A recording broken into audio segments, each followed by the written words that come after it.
Olá pessoal, tudo bem? Bem-vindos a mais uma aula do nosso curso de resolução comentada de exercícios de Física 3. Na aula de hoje nós vamos resolver o exercício 15 do capítulo 3 do curso de Física Básica 3 do Moisés Nussenswag. Eu sou o professor Otávio Protzek e vou acompanhar vocês na resolução desse exercício de hoje. O exercício é assim: uma esfera uniformemente carregada, com densidade volumétrica de carga ρ, contém em seu interior uma cavidade esférica. Mostre que o campo no interior da cavidade é uniforme e é dado por E igual a ρ vezes D dividido por 3ε0, onde D é o vetor que liga o centro das duas esferas. Sugestão: use o princípio da superposição. Bom, então, basicamente, o que o problema dá pra gente? Uma esfera, ele não fala nem o raio dessa esfera, e essa esfera, ela tem um buraco dentro dela. Um buraco esférico também. E o problema também não dá o raio dessa esfera. A única informação que ele dá pra gente é que a distância entre o centro das duas esferas. Isso. E ele pede pra gente encontrar o campo em algum lugar aqui dentro dessa esfera, do buraquinho, né? E ele, para encontrar o campo em algum lugar aqui e para mostrar que ele é uniforme, que ele vai independer de qualquer coordenada que eu pegue aqui dentro. Ou seja, em qualquer ponto dessa esfera menor, aqui, eu vou ter um campo constante, que só vai depender da densidade de carga e da distância, e de uma constante. Beleza? E ele pede para a gente usar o princípio da superposição, né? Ou seja, eu vou calcular um campo, outro campo, e somar vetorialmente esses dois. Vamos lá então, ver como é que a gente pode fazer esse exercício. Bom, então, antes de fazer o exercício efetivamente, é legal a gente revisar um pouquinho sobre a lei de Gauss. O que é a lei de Gauss? Bom, a lei de Gauss, ela nos possibilita o cálculo do campo elétrico e ela é extremamente útil para casos que a gente tenha alto grau de simetria. Por exemplo, um cilindro, um plano, uma esfera, um disco. Ela facilita muito a nossa vida nesse sentido. Bom, então como é que ela funciona? Ela relaciona as linhas de campo elétrico que estão atravessando determinada superfície. Como assim? Bom, ela relaciona o fluxo elétrico através de uma superfície. Então, esse fluxo elétrico eu posso escrever assim: o fluxo de linhas de campo elétrico é igual à integral dessa superfície, vou colocar fechado aqui, integral dessa superfície do campo elétrico que está atravessando essa superfície. Isso aqui é a definição de fluxo, não é lei de Gauss, é fluxo, né? Ou seja, a quantidade de alguma coisa que está atravessando uma superfície. Nesse caso, o campo elétrico. Mas lá em hidrodinâmica, a gente definiu o fluxo para água atravessando um cano, por exemplo. Então, o que eu fiz aqui? Desenhei um campo elétrico, né?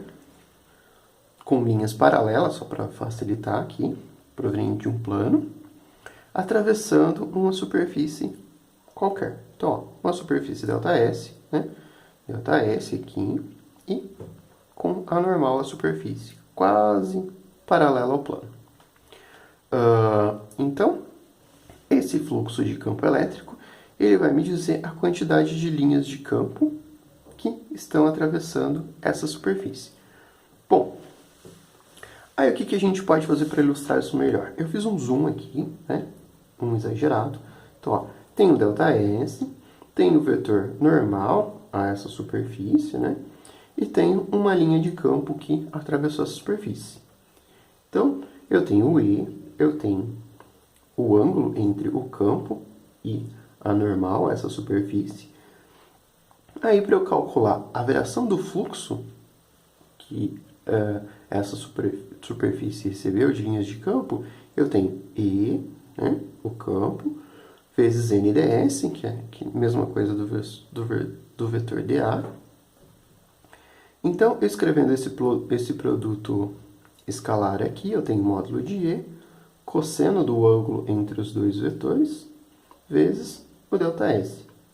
Beleza? Ou seja, a projeção da quantidade de linhas de campo na direção do versor normal a essa superfície.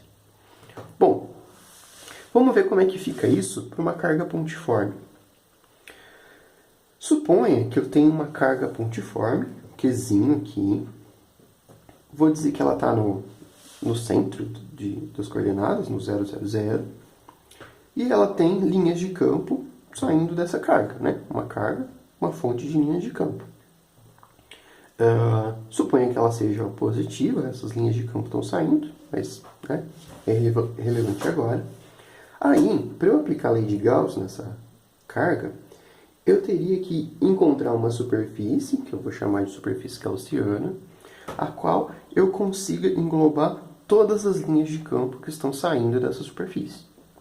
Bom, se eu pensar assim, eu tenho uma carga pontual, eu quero saber o campo a uma distância r dessa carga, eu vou pensar numa superfície gaussiana esférica, né? Concorda que eu tenho um pontinho aqui, se eu colocar uma esfera em volta desse pontinho, todas as linhas de campo provenientes dessa carga pontual aqui, elas vão ter que, em determinado momento, atravessar essa minha superfície esférica que está sobre a carga.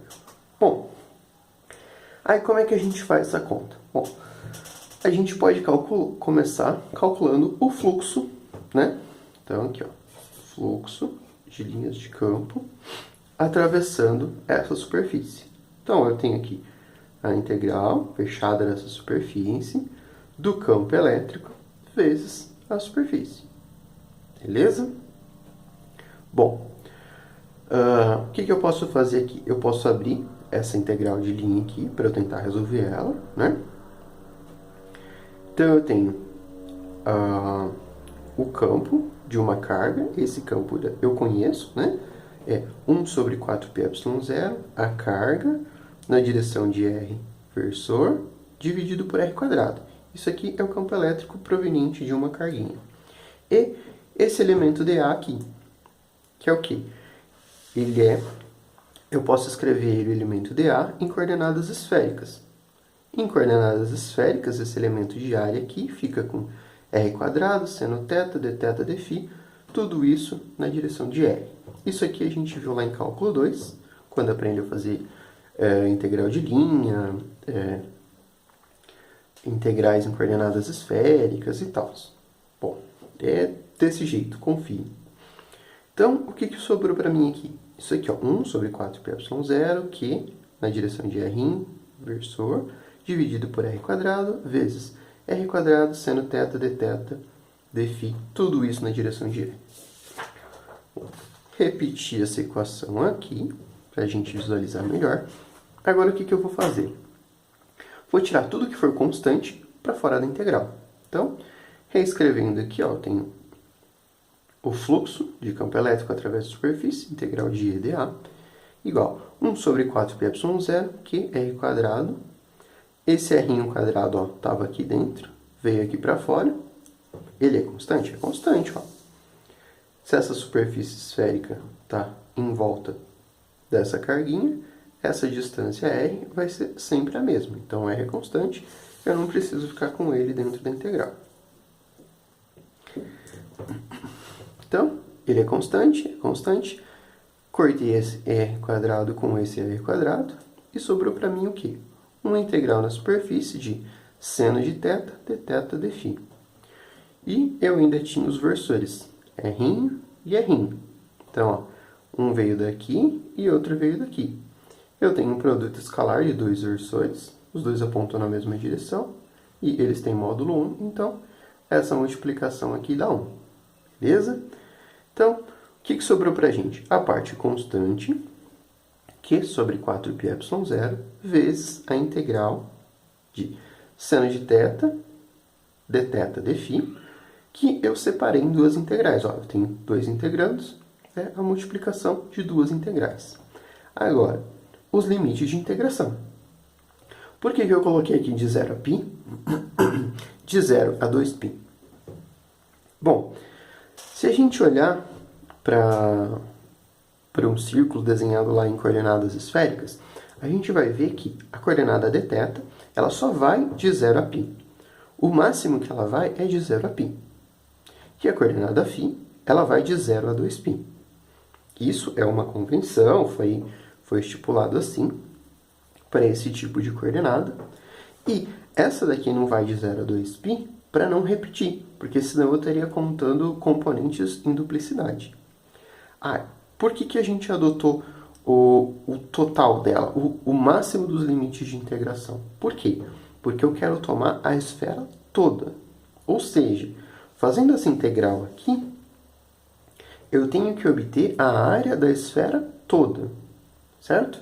Então, eu tenho que extrapolar o máximo que cada coordenada pode me dar.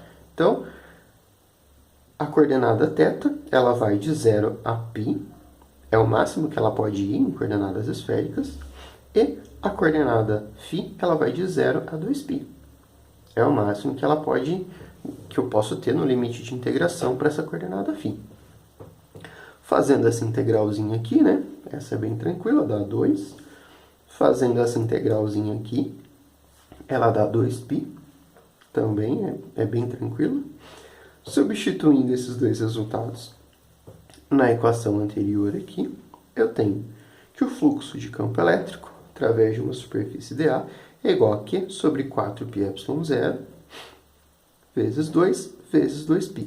Esse 2 e esse 2 cortam com 4 aqui embaixo, e esse π corta com esse aqui embaixo.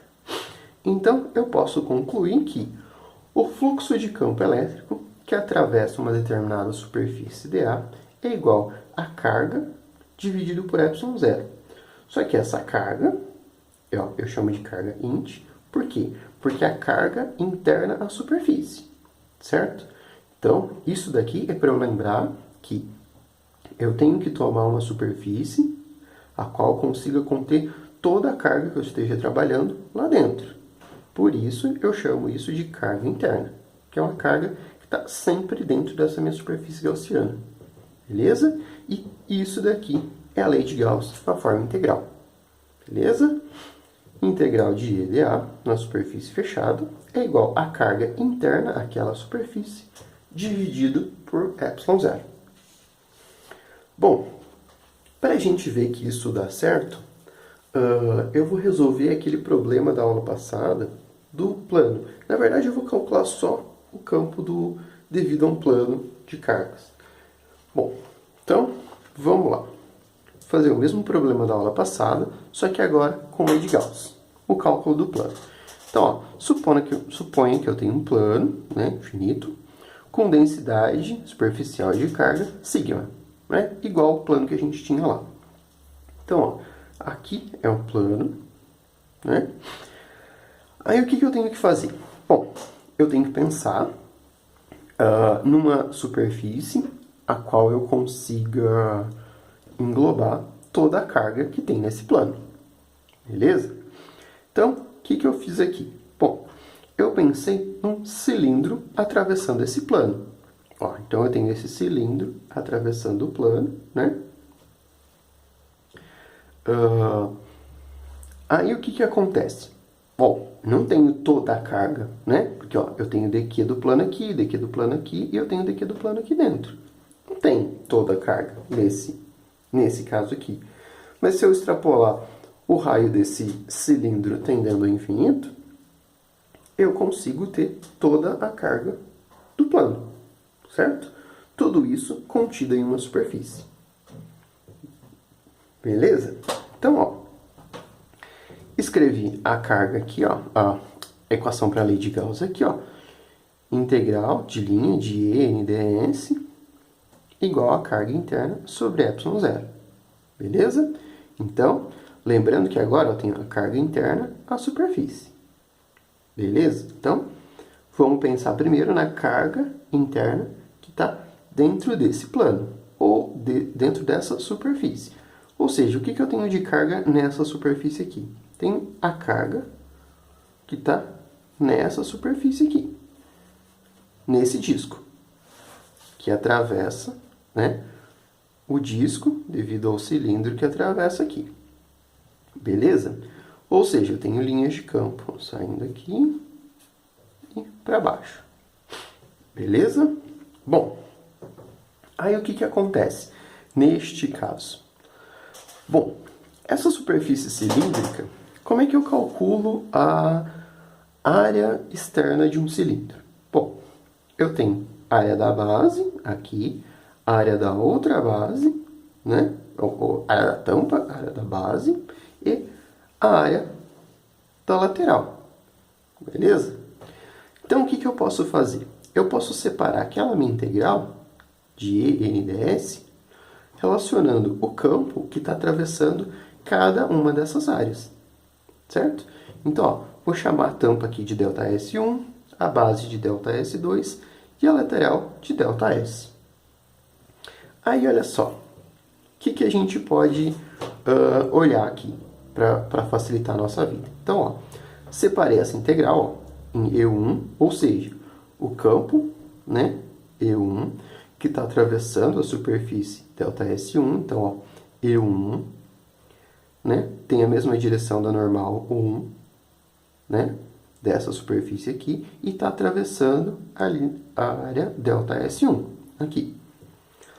Mas eu preciso de todas as linhas de campo que estão atravessando essas áreas. Então, eu tenho que levar em consideração também as linhas de campo que estão atravessando essa área aqui, a base, né? Então, eu tenho E2, N2. Então, as linhas de campo, E2, atravessando essa área aqui, né? Mais as linhas de campo que estão atravessando a lateral. Então, ó, eu tenho o vetor normal aqui, a lateral, ΔS, que é a área da lateral. Só que olha só, eu tenho linhas de campo atravessando essa lateral? Não tenho, porque, olha, se a gente pensar assim, ó, suponha que eu tenho carguinhas aqui. Elemento de carga aqui. De quê? Nessa posição aqui. Então, ela vai gerar uma linha de campo aqui em cima. Simétrico a ela, eu tenho outra quantidade de carga aqui. Então, vou ter campo aqui, campo aqui. Como a gente fez anteriormente, essas componentes vão se cancelar. E vai sobrar o quê? Só campo nessa direção aqui. Na direção que eu vou chamar de K. Certo? Ou seja, eu não tenho campo atravessando a minha lateral. Beleza? Então, resumindo essas informações, o que a gente pode concluir dessa parte do problema? Bom, primeiro que N1 eu chamei na direção de K, ou seja, essa daqui é a direção de K. N2, né? Normal a segunda superfície aqui de baixo. Ela é a direção de K, só que em sentido oposto, né? Se eu tomar essa tampa e essa base como sendo a mesma distância ao plano, eu tenho que o módulo de E1 é igual ao módulo de E2, né? E como é um cilindro, né? Eu tenho que ΔS1 é igual a ΔS2, ou seja, essa superfície aqui tem o mesmo valor dessa daqui, beleza? E agora, outra coisa que a gente pode levar em consideração é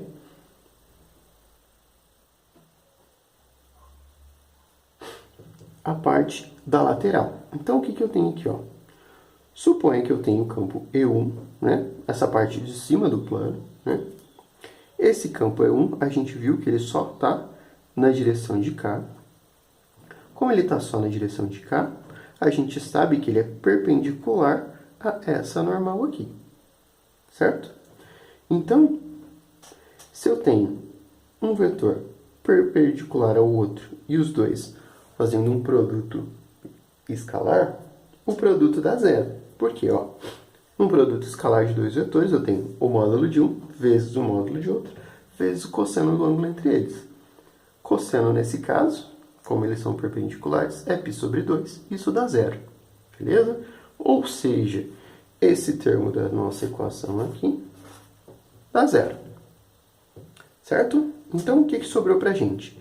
Esse termo ΔS1 e esse termo ΔS2.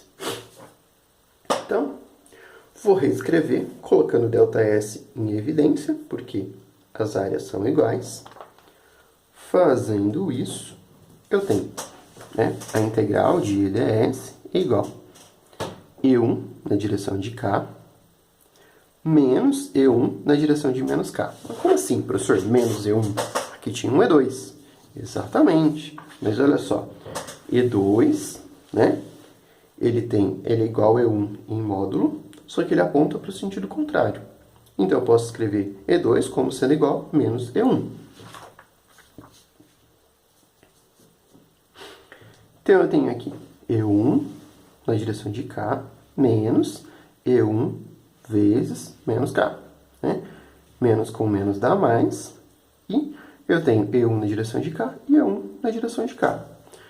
Vezes ΔS1, né? Que é a área da tampa ou da base. Então, o que sobrou para a gente? O ΔS1 vezes 2, que é a soma desse mais esse, E1 na direção de K. Isso tudo, se a gente voltar para a equação da lei de Gauss lá do começo, ó, isso a gente resolveu essa parte aqui. Isso daqui é igual à carga interna, aquela superfície, dividido por ε0. Então, tudo isso é igual à carga interna por ε0. Mas o que eu quero saber? Quero saber o campo. Né? Então, vou isolar o campo nessa equação. Passo esse ΔS para cá, dividindo. Passo esse 2 dividindo também. E passo o K dividindo. Beleza? Dividir por 1 e multiplicar por 1 dá na mesma. Então, o que eu tenho aqui? E1 igual a carga interna, dividido por 2ε0, ΔS1.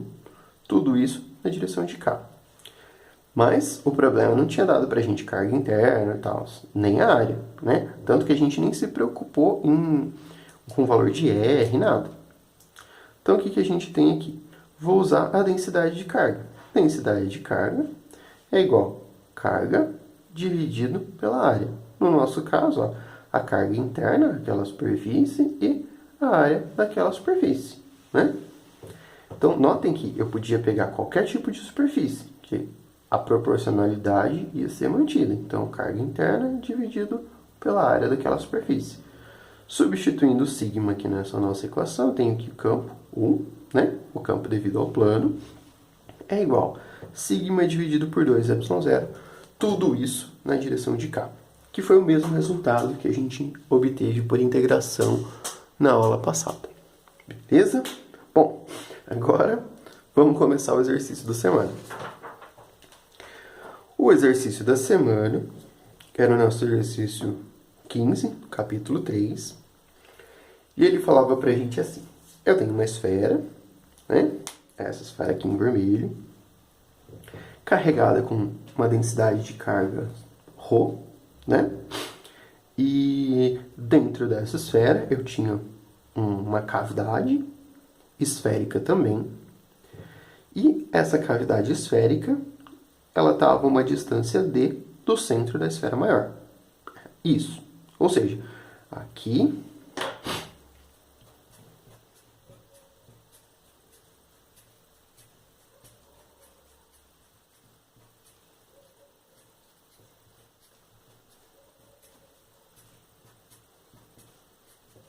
eu tenho cargas distribuídas aqui dentro e aqui eu não tenho nada. Isso. E ele pede para a gente encontrar o campo elétrico em algum ponto aqui dentro do espaço vazio, né? E para mostrar que ele é constante, ou seja, ele não vai depender da distância.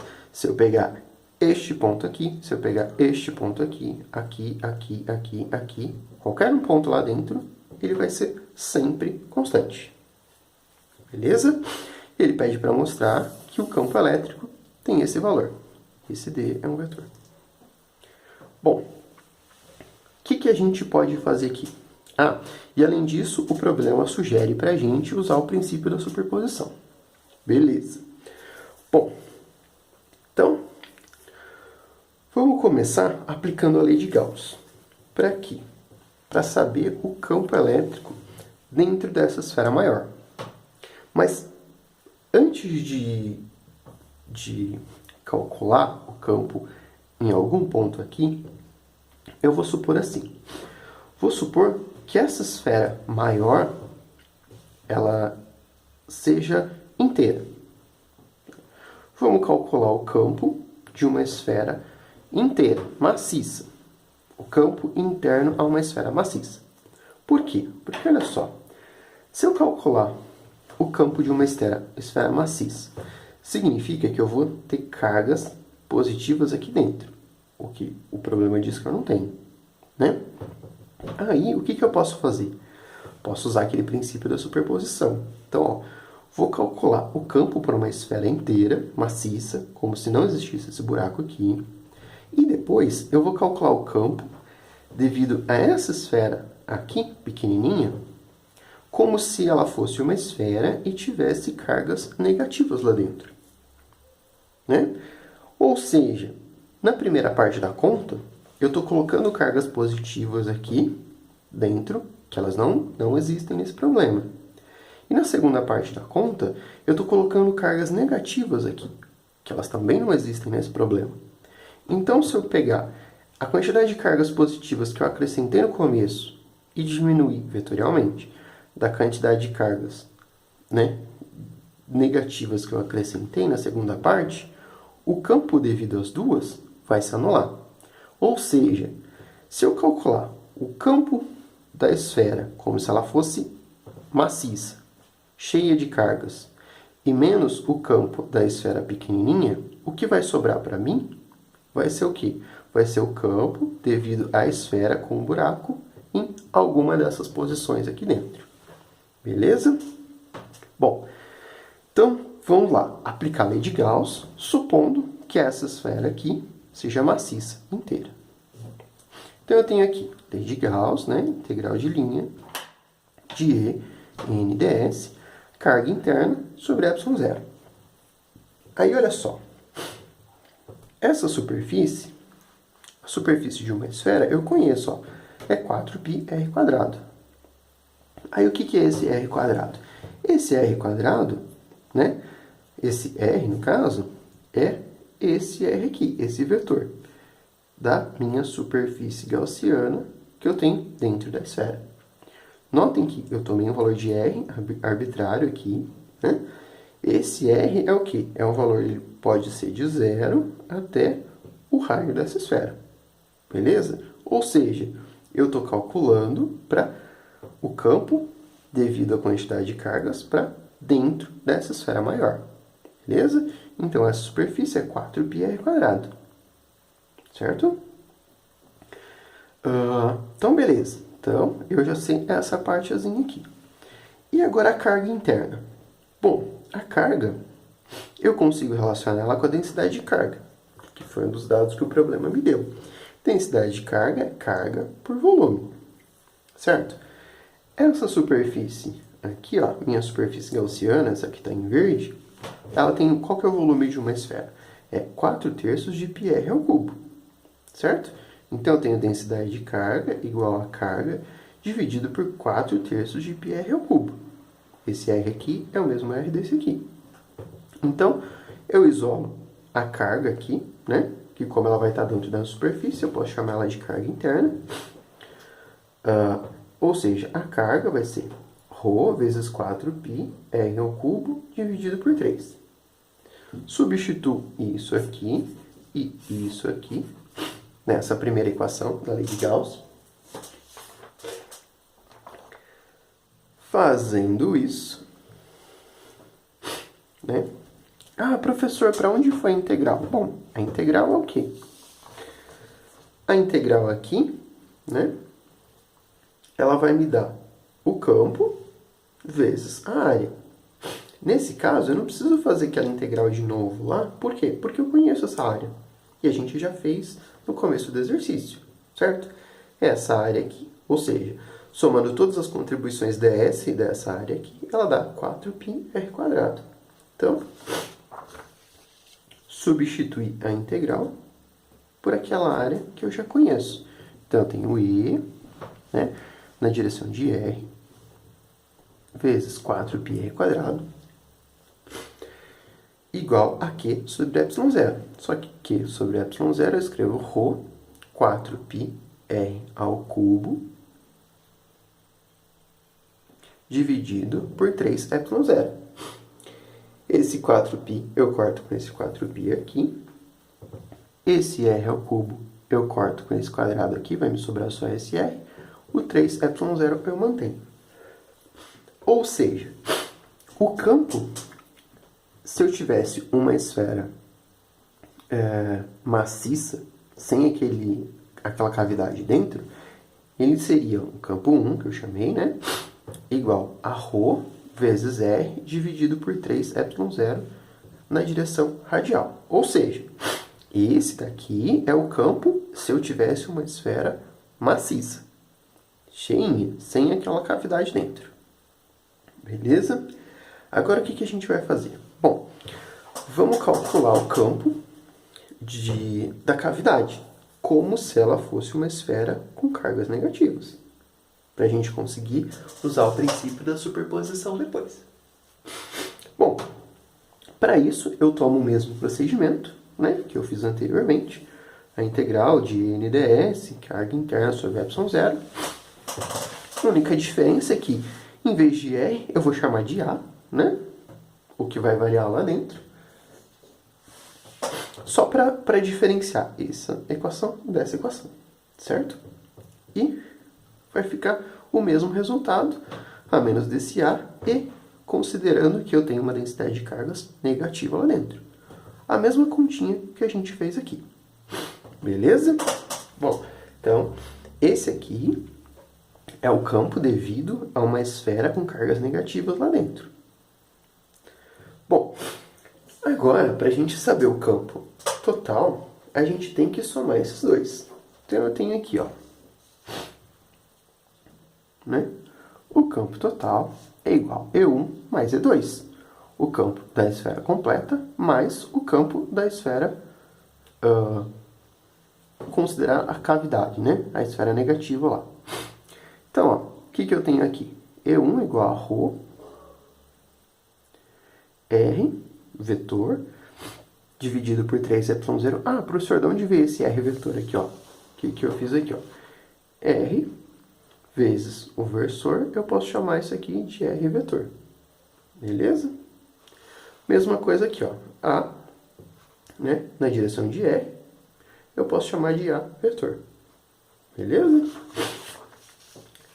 Então, eu tenho aqui, ó, ρ, R vetor, dividido por 3ε0, menos ρ, A vetor, dividido por 3ε0. ρ sobre 3ε0 é uma constante.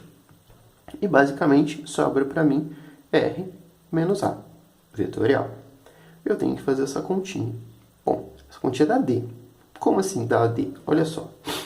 Se a gente pensa aqui, ó, esse daqui é o R vetor. Então, R vetor. E esse aqui é o A vetor. Certo? Ó, a superfície gaussiana da esfera grande e a superfície gaussiana da esfera pequena. Aí, eu dei um zoom aqui, né? Então, ó, o vetor R, ele parte do centro da esfera e vai até um determinado ponto dessa minha superfície gaussiana, né? O vetor A, ele parte do centro da esfera pequenininha e vai até um determinado ponto dessa minha superfície gaussiana. Então, fazendo aqui vetorial, eu tenho o vetor A e o vetor R, né? O que eu tenho que fazer? Eu tenho que fazer R menos A.